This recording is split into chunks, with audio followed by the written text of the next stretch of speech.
Friends, இன்றைக்கி நம்ம channel Kayal சமையல் பகுதியில் நம்ம பார்க்க போகிறது ஒரு சூப்பரான பிரேக்ஃபாஸ்ட் ரெசிபி.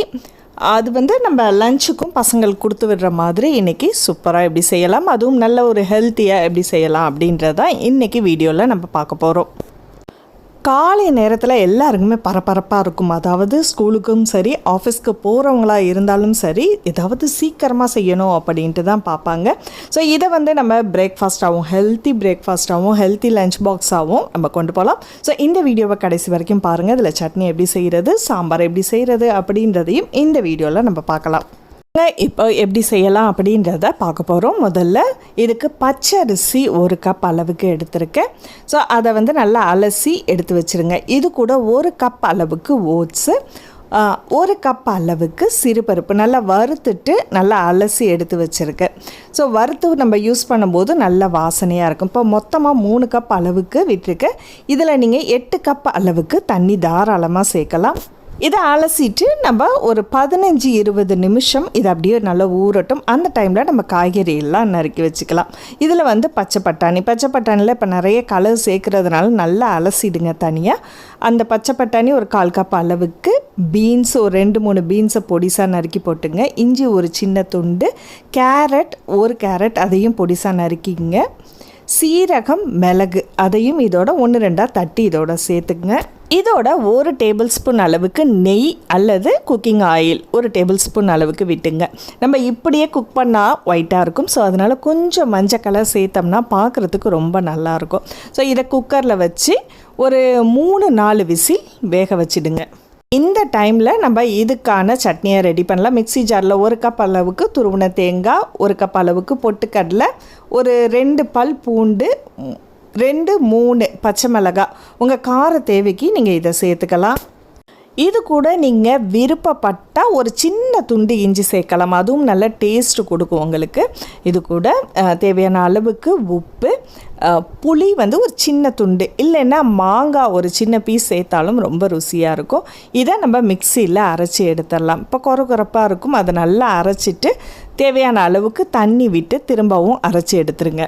வகையான பொங்கலுக்கும் இந்த மாதிரியான சட்னி நம்ம செய்வோம். இது கூட விருப்பப்பட்டால் நீங்கள் கொத்தமல்லி, புதினா இலைகளை கொஞ்சோண்டு சேர்த்துக்கிட்டால் டேஸ்ட்டும் ரொம்ப சூப்பராக இருக்கும். ஸோ இந்த மாதிரி நல்லா அரைச்சி எடுத்துருங்க. நல்லா நைஸாக இருக்கணும்.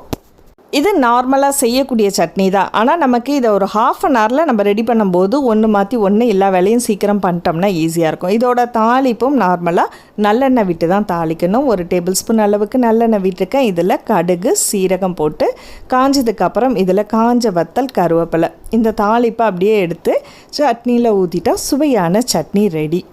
வேலை ஒரு 5 நிமிஷத்துக்குள்ளே நமக்கு முடிஞ்சிடும். இப்போ சாம்பாரும் ஒரே பேனில் நம்ம செய்ய போகிறோம். இப்போ 1 கப் அளவுக்கு துவரம் பருப்பு எடுத்திருக்கேன். அதை நல்லா அலசி எடுத்துட்டு ஒரு 10 நிமிஷம் ஊற விடுங்க. இது கூடயே ஒரு 2 தக்காளி நான் சேர்த்துருக்கேன். விருப்பப்பட்ட காய்கறிகளை இதோட சேர்த்துக்கலாம். நான் கத்திரிக்காய் இதோட சேர்த்துருக்கேன். இது கூட சின்ன வெங்காயம் 2 கூட நீங்கள் சேர்த்துக்கலாம். பூண்டு ஒரு 4-5 பல் சேர்த்து, சாம்பார் பவுடர் ஒரு 2 டேபிள் ஸ்பூன் அளவுக்கு சேர்த்துக்குங்க. எண்ணெய் அல்லது நெய் 1 டேபிள் ஸ்பூன் அளவுக்கு விட்டுட்டு குக்கரை மூடி நல்ல விசிலில் வச்சுருங்க. அளவுக்கு தண்ணி விட்டு நல்லா ஒரு குக்கரில் 2-3 விசில். காலை டைமில் ரொம்ப ஈஸியாக இருக்கும், ஒரே நேரத்தில் மொத்தமாக போட்டு குக் பண்ணும்போது. இப்போ இதுக்கான தாளிப்பு அப்படின்னு பார்த்தீங்கன்னா 1 டேபிள் ஸ்பூன் அளவுக்கு நெய், எண்ணெய் விட்டுருக்கோம். இதில் 1/4 டீஸ்பூன் கடுகும் சீரகமும் விட்டுருக்கேன். அது பொரிஞ்சதுக்கப்புறம் இதுக்குள்ளே காஞ்ச வத்தல் கிள்ளி போட்டிருக்கோம். அதோட கருவேப்பிலை 1 குத்தளவுக்கு. இப்போது குக்கரை ஓப்பன் பண்ணி பார்க்கலாம். நல்லா மசிஞ்சு இருக்குது. ஸோ இது கூட எக்ஸ்ட்ராவாக உங்களுக்கு விருப்பப்பட்டால் ஒரு 1/4 கப் அளவுக்கு புளி தண்ணி சேர்த்துக்கலாம். நான் இதில் சேர்க்கலை, ஏன்னா தக்காளியே 2 தக்காளி நல்லா பெருசாக சேர்த்துருக்கிறதுனால அதில் புளிப்பு இருக்கட்டும் அப்படின்னு விட்டுட்டேன். ஸோ விருப்பப்பட்ட அளவுக்கு கொஞ்சமாக தண்ணி விட்டு தேவையான அளவுக்கு காரம் தேவைன்னா சாம்பார் பவுடர் கொஞ்சம் எக்ஸ்ட்ரா ஆட் பண்ணிக்கலாம். உப்பு கொஞ்சம் தேவையான அளவுக்கு சேர்த்து கொஞ்சம் திரும்பவும் அடுப்பில் வச்சு நல்லா சூடு பண்ணிக்கிட்டே இருங்க. இதில் இந்த தாளிப்பை நம்ம இதோட கொட்டிடுவோம். இப்போ சுவையான சாம்பார் நமக்கு ரெடி ஆயிடுச்சு. சிம்பிளானது தான். ஏன்னா காலை டைமில் தனித்தனியாக வேக வைக்கிறது நமக்கு சிரமமாக இருக்கும். ஸோ கடைசியில் இதில் கொத்தமல்லி இலைகளும் கொஞ்சம் 1 டேபிள் ஸ்பூன் அளவுக்கு மேலே நெய் விட்டிங்கன்னா நல்ல வாசனையாக இருக்கும். இப்போ நமக்கு சாம்பார் ரெடி ஆகிடுச்சு. இப்போ நம்ம குக்கரை ஓப்பன் பண்ணி பார்ப்போம். இப்போ பொங்கல் எந்த அளவுக்கு ரெடியாக இருக்குது அப்படின்னு பார்த்திங்கன்னா சூப்பராக நமக்கு நல்லா ரெடியாக இருக்குது. காய்கறிகள் எல்லாமே சேர்ந்து கலந்ததுனால இது நல்ல ஒரு ஹெல்த்தி பொங்கலாகவும் இருக்கும். ஓட்ஸ் சேர்க்குறதுனால இதில் ஒரு தனி சுவையும் கொடுக்கும் உங்களுக்கு. கிளறி விட்டுட்டு இப்போ இதுக்கு தாளிப்பு அப்படின்னு பார்த்தீங்கன்னா நெய் 1 டேபிள் ஸ்பூன் அளவுக்கு, அது கூட எக்ஸ்ட்ராவாக கொஞ்சமாக குக்கிங் ஆயில் 1 டேபிள் ஸ்பூன் விட்டுங்க. மிளகும் சீரகத்தையும் தட்டி போட்டுங்க. நம்ம அதிலேயே வேக வச்சிட்டோம். இல்லைனாலும் தாளிப்பில் நீங்கள் தட்டி ஒரு சின்ன துண்டு இஞ்சி போடலாம், நல்லா ருசியாக இருக்கும். இது கூட முந்திரி பருப்பு ஒரு 4-5 முந்திரி பருப்பு நல்லா நீட்டமாக கட் பண்ணி அதையும் சேர்த்துக்கிட்டிங்கன்னா நல்லாயிருக்கும். ரொம்ப கருக விட்டுறாதீங்க. ஒரு பச்சை மிளகாய், ஒரு கருவேப்பிலை அதையும் போட்டு கருக விடாமல் எடுத்து அந்த தாளிப்பை மேலே ஊற்றிடுங்க.